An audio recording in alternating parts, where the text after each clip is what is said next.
paz que ao despertar de um novo homem nos induz. Te conclama, irmão, de última hora, a ingressar nesta seara de luz.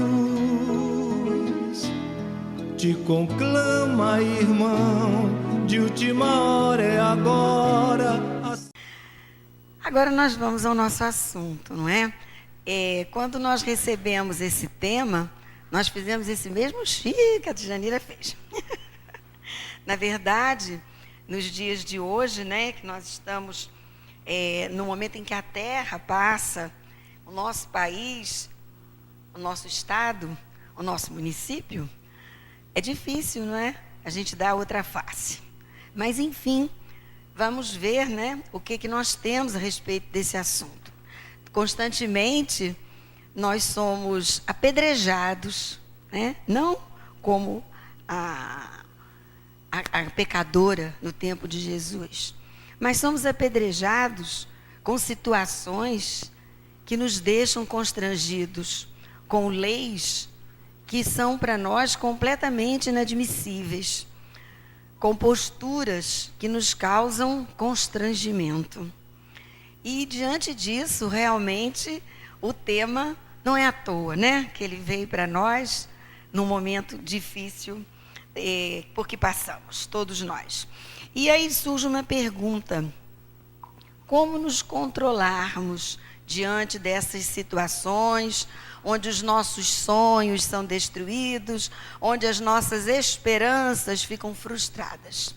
Como nos comportarmos para não termos sentimentos negativos, ou melhor, para não agasalharmos sentimentos negativos dentro de nós? E como racionalizar as nossas reações? Então, durante o nosso estudo, nós vamos tentar, né, passar para vocês o que nós fomos recolhendo nos livros e nas pesquisas que fizemos. E lembramos de Chico Xavier.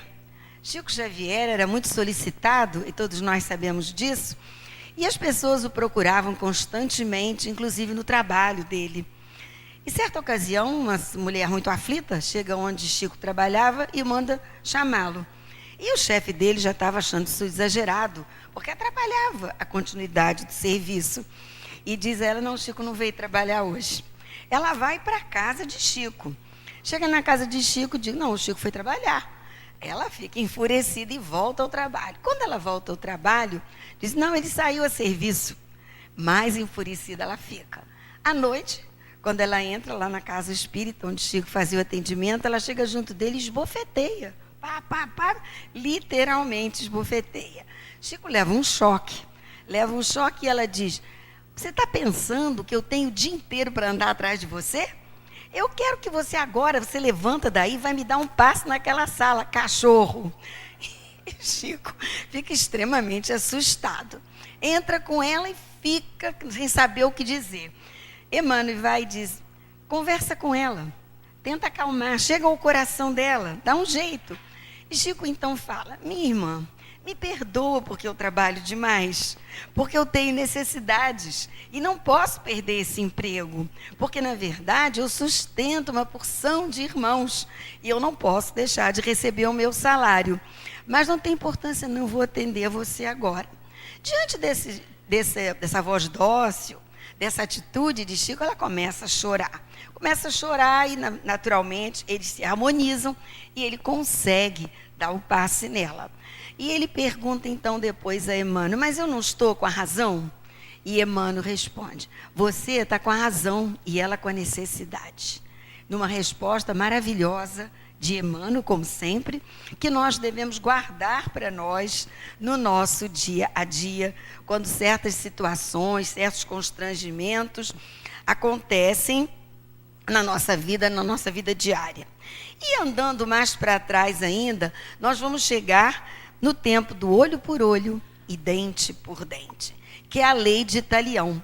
A lei de Talião nada mais é do que a antecessora da lei de causa e efeito. Com certeza foi uma forma, né, de mostrar para as pessoas daquela época que a causa e efeito existe.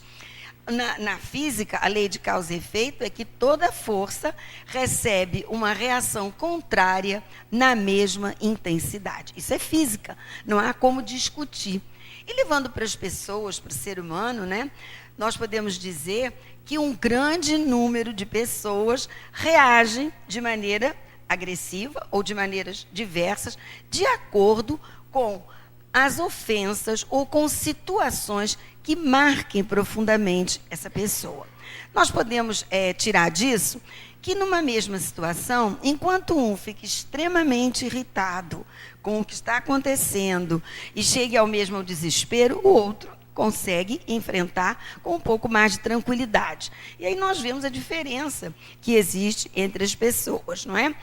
E, na verdade, voltando à era primitiva, como nós falamos, o homem reagia por instinto. Eram os instintos primitivos, um instinto de defesa, que fazia com que o homem reagisse a qualquer atitude ou a qualquer coisa que o atingisse, que o agredisse ou que o assustasse, que lhe provocasse medo. E assim o homem foi, até que começaram a surgir os sentimentos, muito depois, que já precisam de uma avaliação melhor quanto a essa reação. Mas, na verdade, muito mais tarde que os sentimentos vêm. Então, voltando a Moisés, nós sabemos que ele criou essa lei porque ele retirou os judeus, né, os hebreus, do Egito, que eram escravos. E durante a caminhada pelo deserto de Sinai, a situação era terrível. Eram agressões, era um povo rude, rebelde, que nada conhecia de moral nem de convivência, porque havia sido escravo durante muito tempo. E diante de tal tumulto, Moisés teve necessidade de criar leis. E, entre elas, essa lei de talião, olho por olho e dente por dente. Na verdade, o castigo era igual à culpa. Era uma lei que dava medo. E por que as pessoas deixavam de reagir? Ora, se alguém matasse uma pessoa da minha família ou próxima a mim, eu teria todo o direito de tirar a vida também de uma pessoa daquele outro grupo. Então, na verdade, isso era um medo, né, que ele provocava. E nós sabemos que essa lei permaneceu por muito tempo, porque Moisés tentava uma harmonia com aquele povo. Até mais tarde, né, quando vêm as leis definitivas, as leis de Deus, a lei divina, os 10 mandamentos, que é o código de justiça e moral, que vai permanecer para sempre na nossa sociedade. Mas, na verdade, o que nós temos que observar é que, passado o tempo de Moisés, passado o tempo do primitivismo, muitos de nós ainda conservam, guardado no seu íntimo, a necessidade da vingança, do revide, a necessidade de reagir de uma maneira agressiva. E Emmanuel, no Consolador, como sempre, Emmanuel, respondendo à pergunta 272 do Consolador, nos diz: a lei de Talião prevalece para todos os espíritos que não edificaram ainda o santuário do amor nos corações e que representam a quase totalidade dos seres humanos. Olha as palavras de Emmanuel. O Consolador data de mais ou menos 1940. E nós achamos que essa fala de Emmanuel é atual, né? Muita gente ainda tem dentro e agasalha dentro do coração esse tipo de atitude. Continuando Emmanuel, presos ainda ao pretérito, não aceitam e nem aplicam o evangelho a si próprios, permanecendo encarcerados em círculos viciosos de dolorosas reencarnações expiatórias e purificadoras.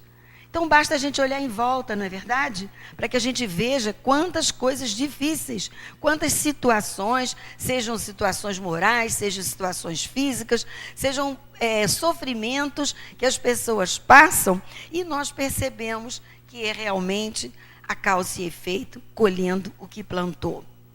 E, na verdade, o que nós precisamos ter é dó com essas pessoas. Elas precisam nos mobilizar de forma que nós possamos auxiliá-las de alguma forma. Mas ninguém tem que ter pena, não.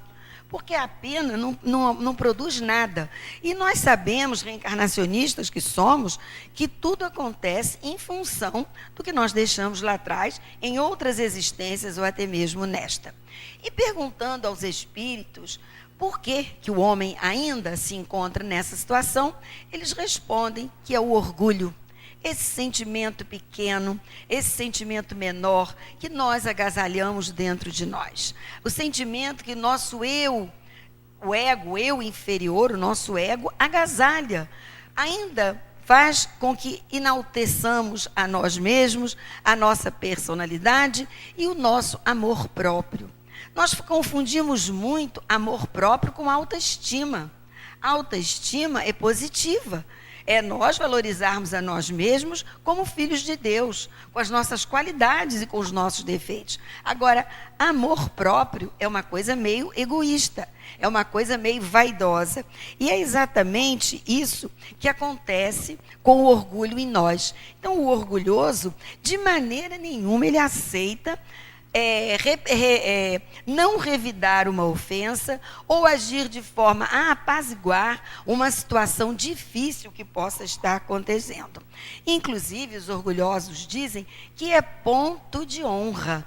O orgulho, ele nos traz uma série de preconceitos. E o preconceito é a chaga da sociedade, seja ele qual for. E o preconceito, ele geralmente é originado pelo orgulho, nós sabemos disso. Preconceito de raça, de forma de viver, de sexualidade, de condição social e etc. Então, na verdade, o ponto de vista é uma forma que o orgulhoso tem de dizer que precisa devolver injúria por injúria, agressão por agressão, e que a justiça é exatamente essa. É aquela velha história, não levo desaforo para casa. Não é? A gente escuta isso até nas escolas, os pais falam para os filhos ainda, se apanhar, chegar aqui chorando, vai apanhar mais. Apanhou, bate. Então a criança já se cria naquele clima de que tem que revidar a tudo aquilo que ele sofre. E se pergunta a essas pessoas orgulhosas, perguntam, onde a dignidade da vítima, que não pode revidar, que precisa suportar uma agressão sem fazer do mesmo jeito, ou melhor, dando a outra face, que a gente já vai falar disso.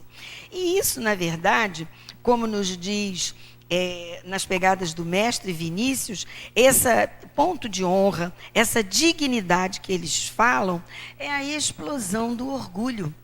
E Vinícius nos diz que nós precisamos sufocar isso em prol de nós mesmos, para benefício nosso ainda.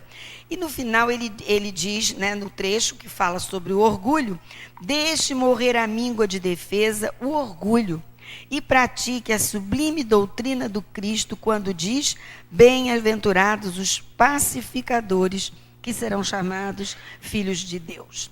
E o orgulho ainda tem uma coisa pior. Ele traz, puxando, vem arrancando a vingança, que no fundo ela é provocada pelo orgulho, mas ela é muito pior, porque o orgulho ele fere mais a gente, a vingança ele vai ferir o outro, ele vai maltratar o outro, ele vai fazer alguma coisa que faça o outro sofrer. E a vingança é exatamente essa desforra, esse revide. E às vezes ela não é momentânea como numa situação normal. Ela é calculada, ela é programada. E nos crimes que acontecem hoje em dia, nós percebemos nitidamente que a pessoa arquiteta aquela vingança, compra uma arma, ou imagina um determinado jeito de entrar na casa da outra. Então, o que a gente pensa é que tem tempo ainda de voltar atrás. Não é aquela vingança, aquele revide que a gente imediatamente responde ou agride o outro. Não, é exatamente aquela coisa pensada. Eliseu Rigonati, no Evangelho dos Humildes, nos diz: a vingança tem enchido prisões, arruinado lares e perdido existências preciosas. Nos tribunais arrastam longos processos e demandas que, consumindo as posses de seus autores, os empobrecem e originam ódios seculares. E quem participa da mesa mediúnica já teve a oportunidade de ver ódios que vem vindo através dos tempos, séculos mesmo, chega um espírito lá, ainda perseguindo aquele que há milênios, que há muitos anos atrás fez alguma coisa a ele. Então, nós estamos percebendo que quando nós nos deixamos levar por esses sentimentos, nós estamos nos prejudicando antes de prejudicar o outro. Jesus diz que nós temos que fazer tudo para combater essas causas de infelicidade, tanto material como espiritual. E comenta que a derrota aparente é a vitória do espírito. Todas as vezes que nós achamos que alguém está derrotado, na verdade não está, não é? Na verdade, ele está tendo uma vitória para o seu próprio espírito, porque conseguiu lutar contra esses sentimentos. E nós vamos ver, então, o que queria Jesus dizer com essa frase, né? Se te baterem na face direita, oferece a outra. Antes de nós entrarmos para a doutrina espírita, nós temos um constrangimento muito grande a respeito desse item do Evangelho segundo o Espiritismo, que está no capítulo 12, Amai aos vossos inimigos, é o nome do capítulo. E a gente achava bastante estranho dar a outra face, mas os espíritos sempre nos auxiliam, esclarecem essas falas de Jesus que para nós pareciam constrangedoras. Então o Evangelho conta que, certa ocasião, Jesus estava com uma porção de seguidores ensinando. De repente, chega no meio deles um grupo de soldados. E Jesus observa que no olhar daquelas pessoas que o seguiam e alguns apóstolos, havia aquele sentimento de ódio e de vingança por todos os maltratos que os israelitas vinham sofrendo na mão dos soldados romanos. E Jesus fica constrangido, porque ao mesmo tempo eles olham para Jesus como se dissesse: você não vai fazer nada, não? Como é que é? Eles achavam que Jesus tomaria uma lança, combateria os soldados, e então tomaria conta da situação e tudo seria resolvido. Eles iam ficar na superioridade e os outros seriam rebaixados. E Jesus fica muito triste, porque não era essa a missão dele, nem o objetivo dele. E nesse momento, então, é que ele diz: tendes ouvido o que vos foi dito, olho por olho e dente por dente. Eu, porém, vos digo, não resistais aos que vos fizer mal. Se alguém te ferir na face direita, oferece-lhe também a outra. Se quiser tirar-te a túnica, dê também a capa. Se te convidar para andar 1000 passos, anda 2000 com ele. Então, nessa fala de Jesus, nós percebemos nitidamente que não temos que combater o mal com o mal. Mas isso é meio complicado, né? Porque não combater o mal com o mal, como é que a gente faz? Se no primeiro momento, o sentimento que toma conta de nós, quando nós vemos um caso drástico no noticiário, na televisão, nas revistas, os crimes que têm acontecido ultimamente, as pessoas que não se conformam quando as outras não as querem mais, e matam, e vão lá e agridem. Ultimamente nós tivemos 2 casos terríveis, né, no noticiário, de pessoas de um nível, né, que a gente imagina que tenha um pouco de cultura, ou de aprendizado, ou de escolaridade, mas nada disso foi positivo para que ela pudesse resistir a esse desejo, ou de tomar a força que não lhe pertence, ou acabar com aquela criatura que não lhe quer mais. Então, a gente fica imaginando como é que nós vamos agir desta forma. E nós vimos um exemplo da maneira como a gente precisa, né? Da maneira como as coisas acontecem, que a gente precisa trabalhar o nosso eu interior.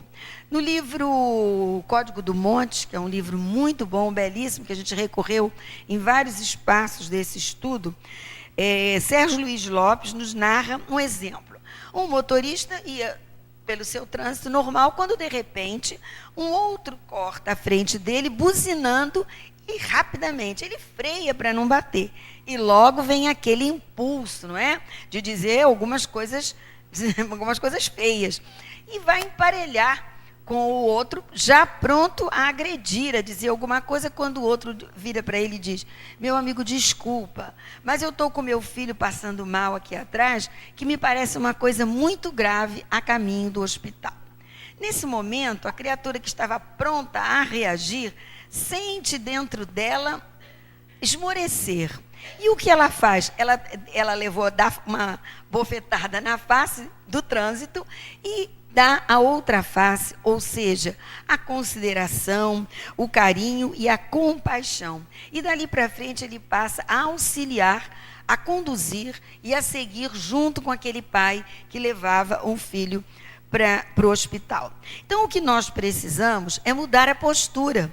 Se nos vemos numa situação difícil, no momento sufocante da nossa vida, nós temos que mudar um pouco a nossa postura. E descobrimos que a primeira coisa que nós precisamos fazer, a primeira virtude a trabalhar é a humildade.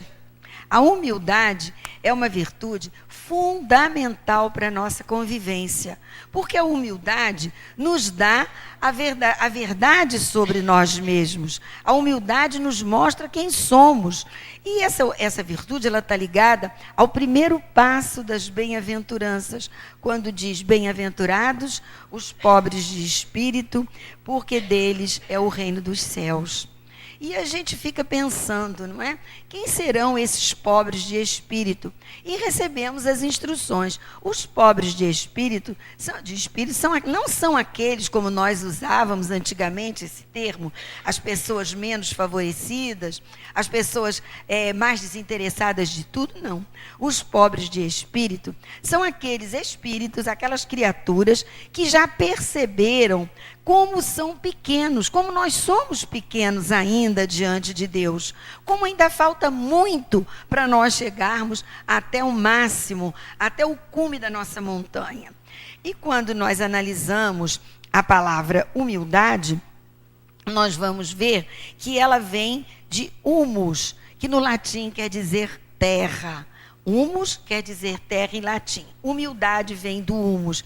É isso mesmo que nós somos. Nós ainda somos rasteiros, nós ainda estamos na terra.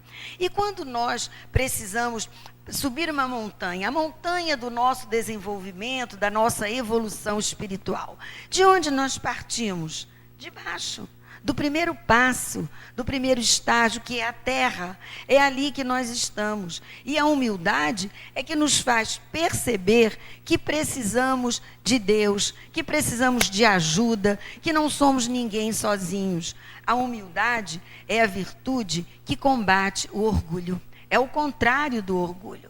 É o momento em que nós temos consciência de quem somos. Então, por analogia, na nossa viagem interior, quando nós precisamos buscar dentro de nós, com franqueza, com sinceridade e com clareza, as nossas qualidades, sim, porque já adquirimos muitas qualidades e muitas coisas boas, mas também precisamos ter a noção real das nossas falhas, dos nossos defeitos, dos nossos limites e da nossa pequenez. Nós só conseguimos reconhecer isso através daquela frase que nós tanto ouvimos em diversas palestras, que vem de lá de trás: conhece-te a ti mesmo. Se nós não aprendermos a nos conhecer, nós não vamos a lugar nenhum. Enquanto nós deixarmos o orgulho, agasalhado pelo nosso ego, fazer com que a gente pense que é formidável, que é bambambam, a gente se diz até aquele que se acha, né? Acha que é dono de tudo, acha que sabe tudo, acha que está sempre superior a alguém. Na verdade, nós não somos superiores a ninguém. Fomos todos criados simples e ignorantes. Então, tudo começa pela humildade, principalmente a descoberta de nós mesmos. Nós só vamos saber quem realmente somos quando olharmos para dentro de nós com humildade. É difícil reconhecer as nossas falhas, é mais fácil a gente ver do outro, né? É uma característica do ser humano, a gente aponta o outro, mas tem dificuldade de apontar nós mesmos. Mas é um exercício, é um trabalho interno. E aquele que se anuncia humilde, já se contradiz. Bastou dizer que é humilde para não ser mais, né? Quando a pessoa que é humilde, na realidade, não precisa anunciar. E logo puxado pela humildade vem a mansuetude. A mansuetude é a capacidade de sermos tranquilos, de sermos mansos diante dos reveses da vida, das dificuldades da vida. A mansuetude é a virtude que se opõe à agressividade. Então, se eu trabalho a minha humildade, que se opõe ao orgulho, se eu trabalho a minha mansuetude, que se opõe à agressividade, eu já estou começando a caminhar para entender a necessidade de ser apaziguadora. E nas bem-aventuranças está lá escrito: bem-aventurados os mansos, porque eles herdarão a terra. E aí vem a história, né? Ah, mas eu sou muito boazinha, mas não pisa no meu calo, não pisa no meu pé. Então, eu não sou muito boazinha. Eu preciso trabalhar mais em mim. Então, a mansuetude, ela vem de mansidão. Uma conquista fundamental para as nossas vidas, para os nossos relacionamentos, para a nossa convivência. Como que uma pessoa mansa e calma consegue apaziguar uma situação difícil? Como ela consegue fazer com que as coisas venham a funcionar de forma mais tranquila? E quando Jesus então disse, não é, na bem-aventurança, porque eles herdarão a terra, que terra é essa que os mansos vão herdar? Será um território? Mas que território é esse? E nesse livro, O Código do Monte, Sérgio Luiz Lopes nos diz que é o nosso território interior. A mansuetude vai fazer com que a gente conquiste a gente mesmo. É a nossa terra íntima, é o nosso território. E nada melhor para eu me dar bem na minha vida do que eu ter condições de tomar conta de mim mesma. Porque se eu tomo conta de mim mesma, se eu tenho posse do meu território interior, eu não vou agredir ninguém. Eu não vou deixar que as coisas tomem um rumo que depois não tem volta. Porque quando nós somos agressivos e vingativos, muitas vezes nós agimos de rompante. Quando nós não exercitamos essas virtudes, nós reagimos, como diz Joana de Ângeles, né? Ela diz que na maior parte das vezes a gente não age, a gente reage. Porque agir precisa ser uma coisa raciocinada. E nós não, é aquela história, papo, falou, toma. E muitas vezes as atitudes, as palavras que nós usamos nesses momentos não têm volta. Situações piores, as situações se agravam, coisas piores acontecem e já está feito, não é? Não tem volta, já ficou lá marcado naquele que nós agredimos. Então, esse administrar a mim mesmo, herdar a terra do meu interior, o meu interior como pessoa, é fundamental para que eu possa racionalizar as minhas atitudes. As pessoas agressivas que explodem por nada estão sempre correndo o risco de marcar o seu próprio perispírito. Quando nós agredimos o outro, nós marcamos o nosso perispírito, não do outro, porque às vezes o outro nem liga. Da mesma forma, quando nos agridem, dependendo da pessoa que nos agride, aquilo passa, a gente nem liga. Mas, quando nós agredimos, nós marcamos o nosso perispírito. E nós sabemos que o mal que me faz mal, não é o mal que me fazem, é o mal que eu faço. É esse que me marca. E então, nós sabemos que temos que aprender a usar a humildade e a mansuetude. Mas, na verdade, sentir raiva, sentir indignação, se sentir constrangido diante das situações que nós estamos vivendo, ou até mesmo dentro da nossa casa e do nosso lar, por algumas pessoas que vivem conosco, mas que não são aqueles espíritos afins, não tem importância não, gente. Nós ainda estamos no processo evolutivo. Nós somos humanos, nós estamos com o pé aqui na Terra, não somos daqui, mas estamos daqui. Então, sentir raiva não está errado, não. É um sentimento que brota na gente quando nos sentimos agredidos. O que nós não podemos é agasalhar essa raiva.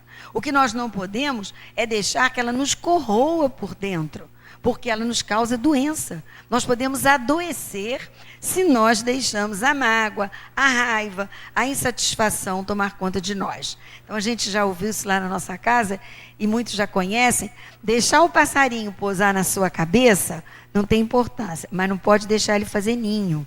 É esse que é o grande segredo.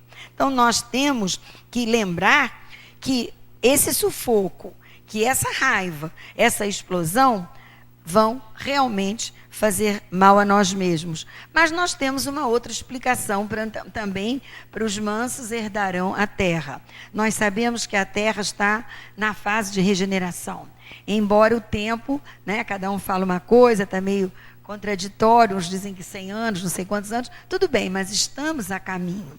E herdará a terra regenerada realmente os espíritos que conseguirem alcançar esse estágio de humildade, de mansuetude, de boa vontade, de benevolência, porque senão a gente não volta não. A gente vai de novo para um planetinha aí de provas e expiações, passar por esse círculo vicioso de reencarnações sofredoras, como Emmanuel nos diz lá na frente.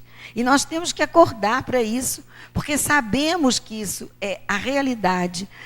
Nós somos reencarnacionistas, sabemos que vamos voltar. E nada melhor para voltarmos para a Terra regenerada, mas se estivermos aptos a isso, se tivermos condições. E nós percebemos que conforme vamos trabalhando a nossa humildade e a nossa mansuetude, nós fortalecemos dentro de nós a fé. A fé que é o nosso sentimento nobre, é aquele que nos liga ao Pai, que nos liga a Deus. E às vezes muitas pessoas dizem, eu não tenho fé, eu acho que eu não tenho fé. Mas a fé não se diz, a fé não se mede, não se pesa. A fé se sente nos momentos necessários da vida da gente.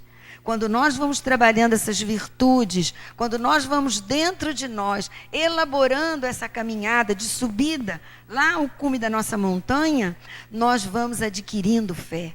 Nós vamos tendo a certeza de que somos filhos de Deus. E que temos dentro de nós, apesar das dificuldades, das falhas e dos erros, nós temos dentro de nós as qualidades, as virtudes em semente que precisam ser plantadas, que precisam ser adubadas, que precisam ser fortalecidas. A fé é a ligação a Deus. Quem tem fé não se sente sozinho. Quando nós estamos no momento de tristeza, ou de desespero, ou de insatisfação, a gente não fala, meu Deus, me ajuda. É instintivo, não é? De todos nós que acreditamos em Deus, que acreditamos no Pai. Então é preciso a gente dizer isso do fundo do nosso coração, porque é exatamente o que nós precisamos para podermos viver melhor. E a justiça divina, quem tem fé, acredita na justiça divina.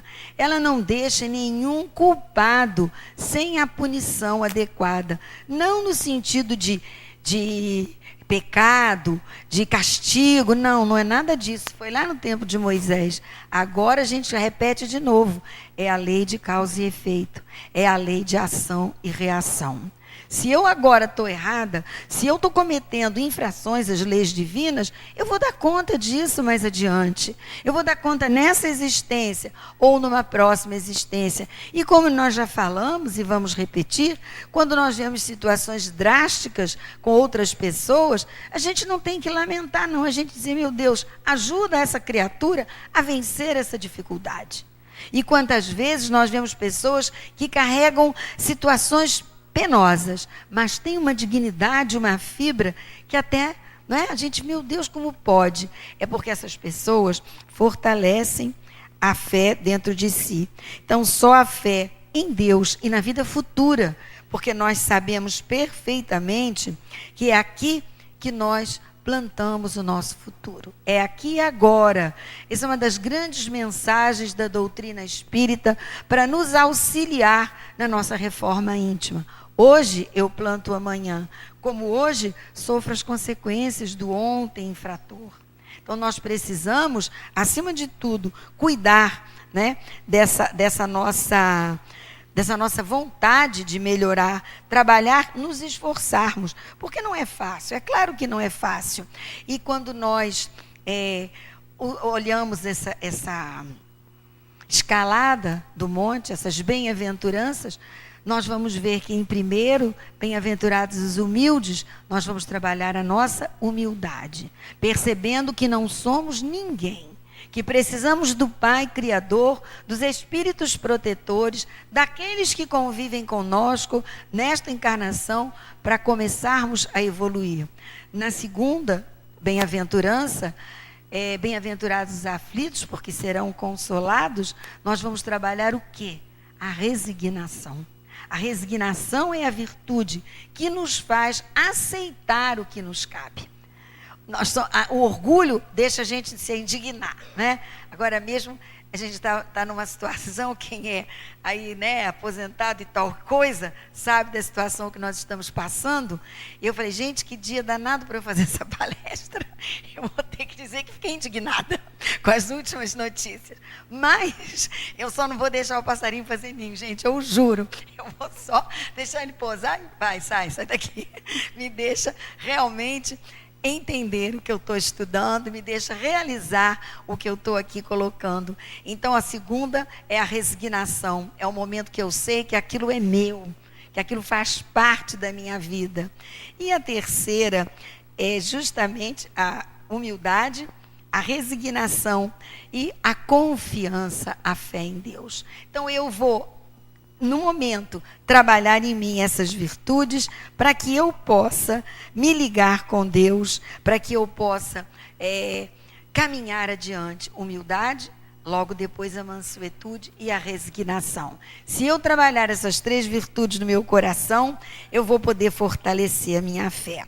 Lembrando que o Mestre nos disse que era preciso amar, que só o amor mudaria as nossas vidas e as nossas existências e mudaria o mundo, mudaria a terra, mudaria o estado, mudaria o nosso município, porque é preciso amar.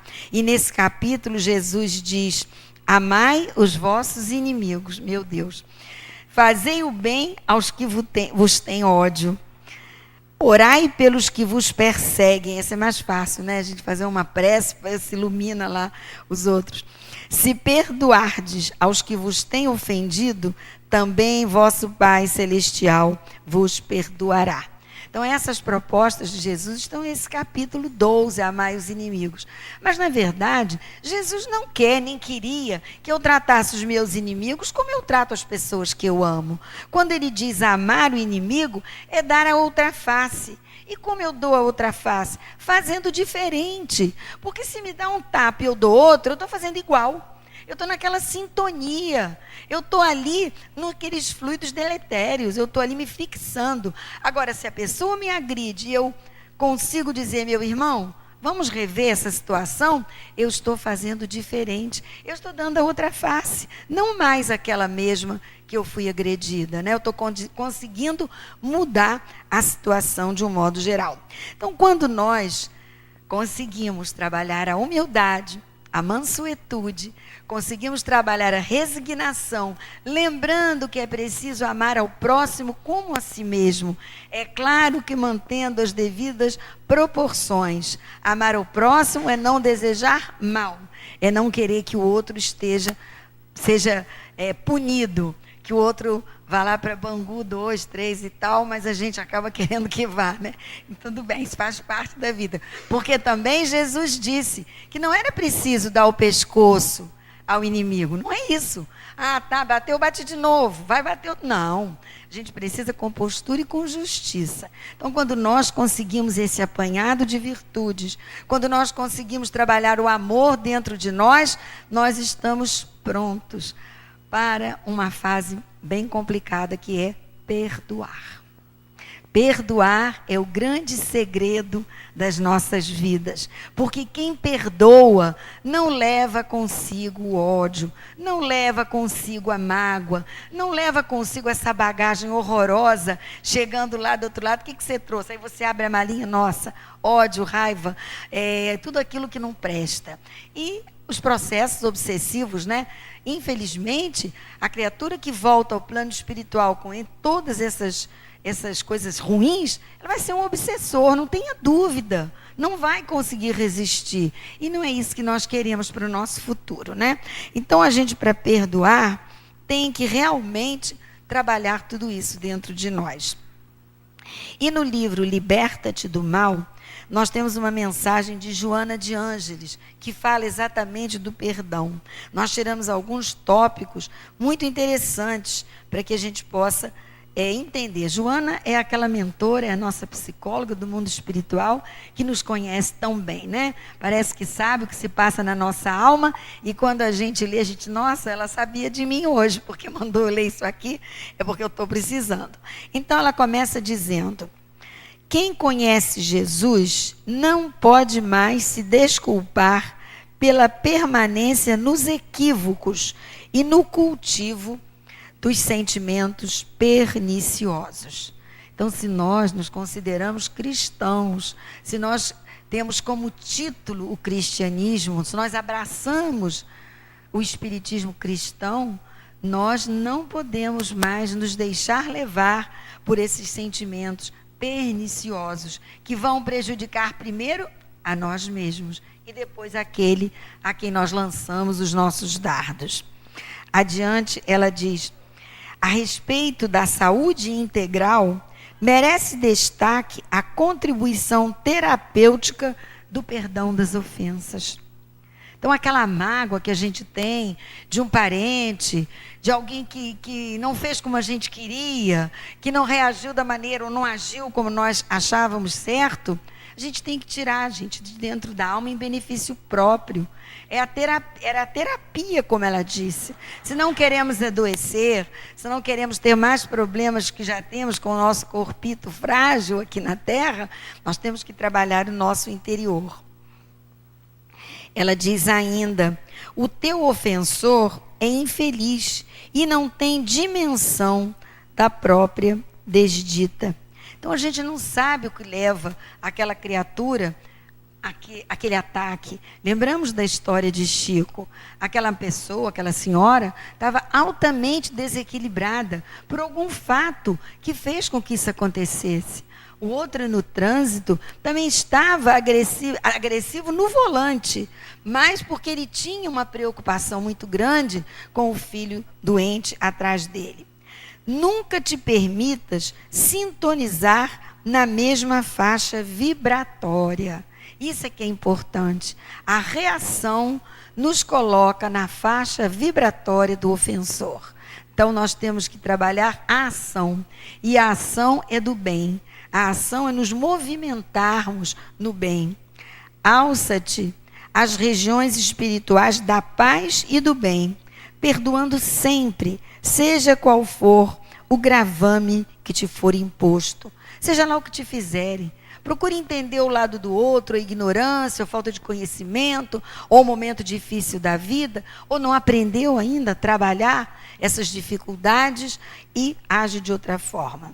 Recordarás sem dúvida da ofensa, porém não terás desejo de realizar qualquer tipo de esforço.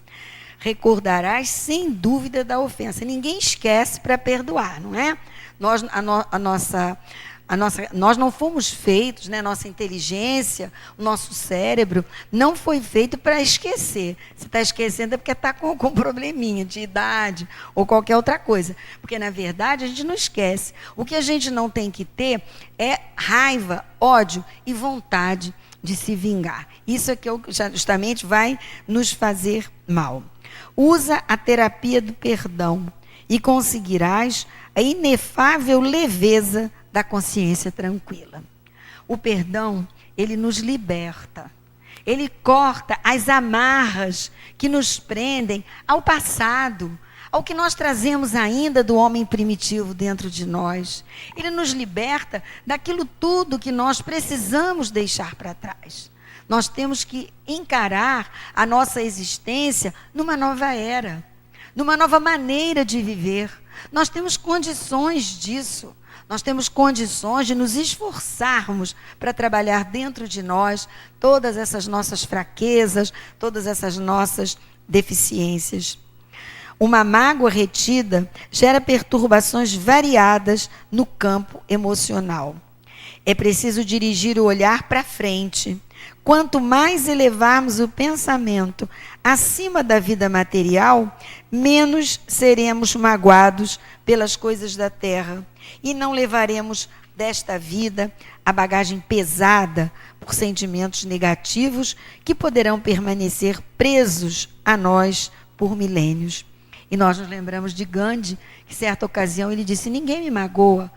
Todo mundo, nossa, mas aquilo é verdade, ninguém magoa, porque ele passou do estágio da materialidade. Ele conseguiu, em vida, no corpo, ficar acima dessas coisinhas da terra, desse disse-me-disse, dessas mágoas, dessas implicâncias, desses desaforos, e muito mais ainda, do constrangimento, como nós falamos no início, das situações provocadas, não é? Por aqueles que estão colocados no poder para amenizar a vida das criaturas. E hoje nós percebemos que aqueles que foram colocados no poder para poder dirigir uma nação, um estado, um município, fazem exatamente o contrário.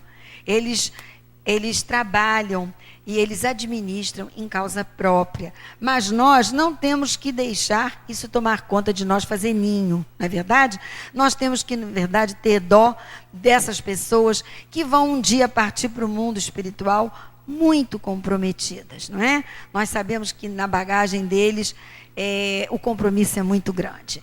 Então, essa nossa mensagem da noite de hoje, que nós possamos trabalhar dentro de nós mesmos a capacidade de se refazer, de fazer diferente, de se livrar de tudo aquilo que tem nos prejudicado muito. Que a paz de Jesus esteja com todos nós, nos fortalecendo nesse momento tão difícil da nossa caminhada aqui na Terra.